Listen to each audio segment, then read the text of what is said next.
Manchester United is preparing its first bid to Atalanta for that starman Rasmus Højlund. Welcome to the hotspot. My name is Webb, and it's an honor knowing that you are right on time for this evening update concerning the biggest football club in the world. Good morning, good evening, good afternoon from wherever you are. Thank you so much for being a part of it. And well, here I am to give you a latest quick update concerning the status and the transfer status that is at Manchester United. Now, remember, Eric Ten Hag has been on holiday, which is coming to an end, and this week he's expected back on duty, whereas the players will be going away for a few weeks after the international break ended. It is going to be expected that players will be taking a short break before coming back to prepare for a proper preseason. Now, the latest coming through is that Ten Hag is growing increasingly impatient about the whole striker situation. He has made up his mind that he's giving up on Harry Kane, he's giving up on Victor Osimhen, and the latest reports suggest that Eric Ten Hag has directed that Manchester United put together a first bid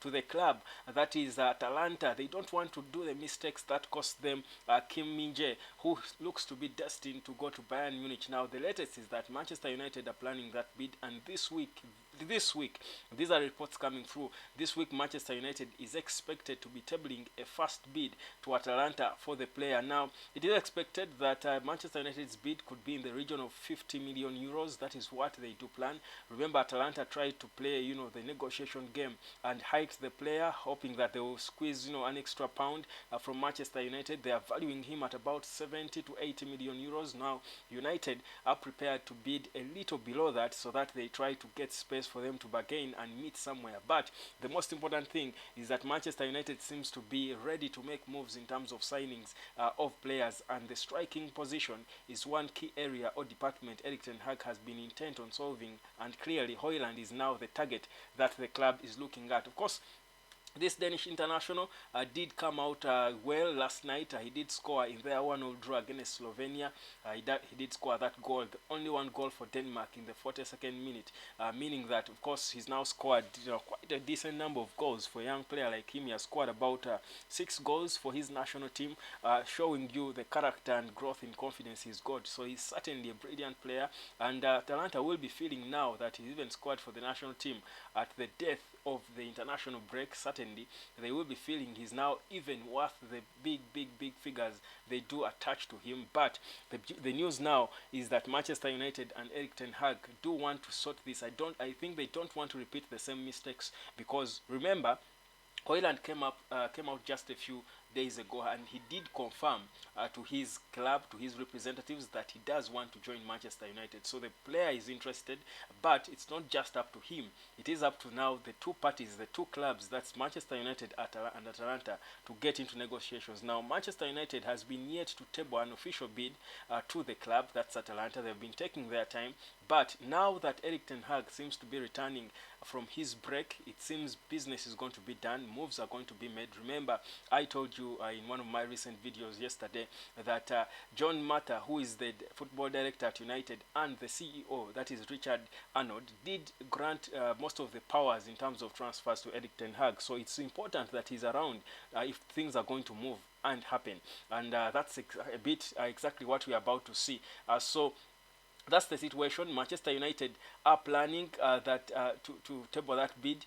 They are planning to go all out and table an initial bid. Remember, already we've had a bid. Now that's the John Matt I'm talking about, together with Erik ten Hag. Now remember, we've had a bid rejected for Mason Mount and for Chelsea. United is also planning to take that. So it's expected that the next 1 or 2 weeks are going to be quite busy for Manchester United, as Erik ten Hag is hoping to use this time when the players are taking a short break to come reorganize himself, bring on the new players he wants to add on the team, so that when they do come back for the preseason, his camp is almost complete, not fully complete, but at least semi-complete, because they have learned from the mistakes that cost them one of the top targets for Manchester United. That's the centre-back Kim Min-jae, who certainly looks to be at least at more than 95%. He looks to be destined to join Bayern Munich if Ten Hag doesn't come and move fast with Manchester United. Because remember, like I said, by the way, Kim Min-jae is not entirely done. But like I said, United had spoken to the player, but they had yet to make any proper advances, talk to the club. So Bayern comes in later and they make fast moves, also talk to the player, seem to be more convincing and exciting. So the player then changes his mind and he seems to be so interested by the Bayern project. So that's where now the lead fell in the hands of Bayern Munich. But again, in transfers like this, you never say never until it's done. Things can change and twist around.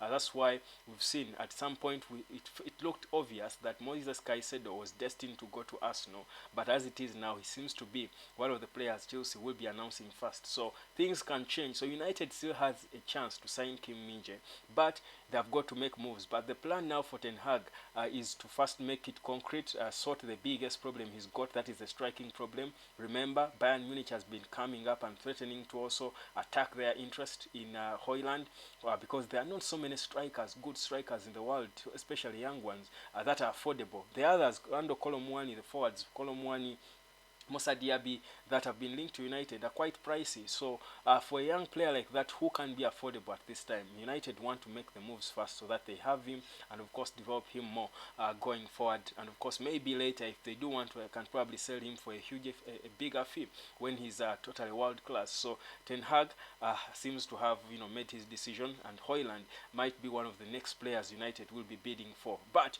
the price, and that's the question we are asking, how much is Rasmus Højlund worth in your view? Give your opinion, drop in the comment section and let me know what you think. That's the development coming through when it comes to the transfers of Manchester United. Ten Hag, like I said, is returning from holiday, but I think it's reported that he was in Ibiza. He's returning this week and certainly will be coming back to get down to business. But for now, the development is Manchester United are preparing a bid for Rasmus Højlund. Well, also, more news coming through in Manchester United is that United might be forced to have to sell if they are going to sort the back problem at Manchester United. They might be forced to sell if they are going to sort the centre-back problem. Now, that's quite a situation. Remember, Manchester United has consistently been interested in a centre-back, and of course that's where Kim Min-jae's conversations came up and all. But as it is now, it looks like the funding, Erik Ten Hag has lost patience in the whole takeover process, and he won't rely so much on the funds that will come from whoever takes over the club, or from, to be precise, from Sheikh Jassim. So as it is now, United seems to be cornered into having to sell if they are going to sort all departments they want to sort. Remember, the top priorities for United was the striking department, which could consume almost a half of the entire budget United has, because it is known that United has about 120 million pounds to spend.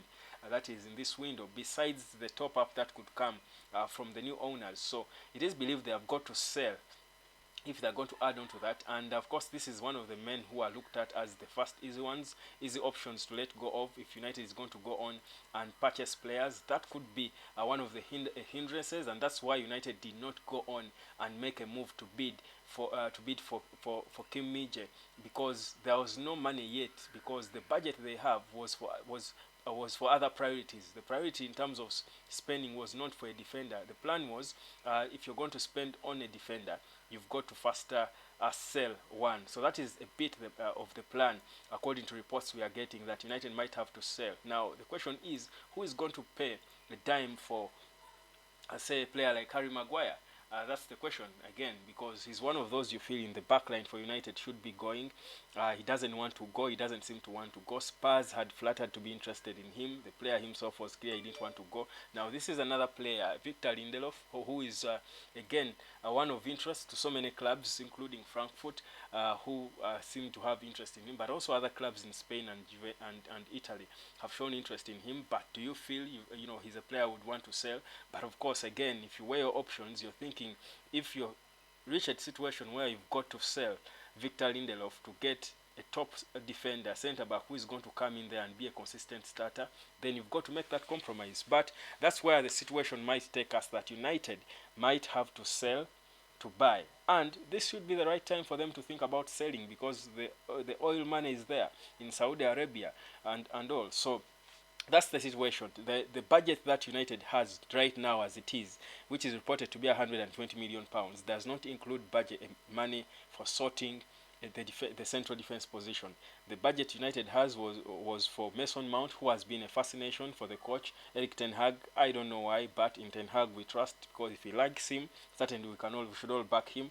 The budget is to try and get a striker. These are the key areas Ten Hag has prioritized, but also a goalkeeper to come and mount pressure on David De Gea, or to come in and replace David De Gea. So the centre back position is one of the other probably third or fourth priorities, and that is where United then would either have to wait for money from the new owners or buy to get money to spend on a centre back. So that's the situation we could be finding ourselves in. But let me know what you think, guys, about the news, about the latest coming through. United preparing a bid for Rasmus Højlund soon. Maybe this week we'll be getting bigger update. The beauty is the player has come out and made it clear he wants to join Manchester United. That is one. I think it gives us a lot of confidence. He has told his representatives, he has told his club as well to listen to offers.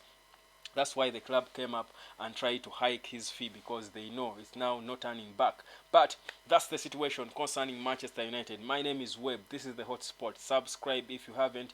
Turn on the notification button, because later I will be back live as we do talk more about Manchester United, and of course at length about the takeover and the situation going on. There are some new updates concerning the takeover. I'm putting them together for you later on tonight at 10 p.m. That is at 22 hours. All that you can only get if you subscribe and turn on your notifications, because it's going to be hot, hot, hot and juicy there. Thank you. Chat later.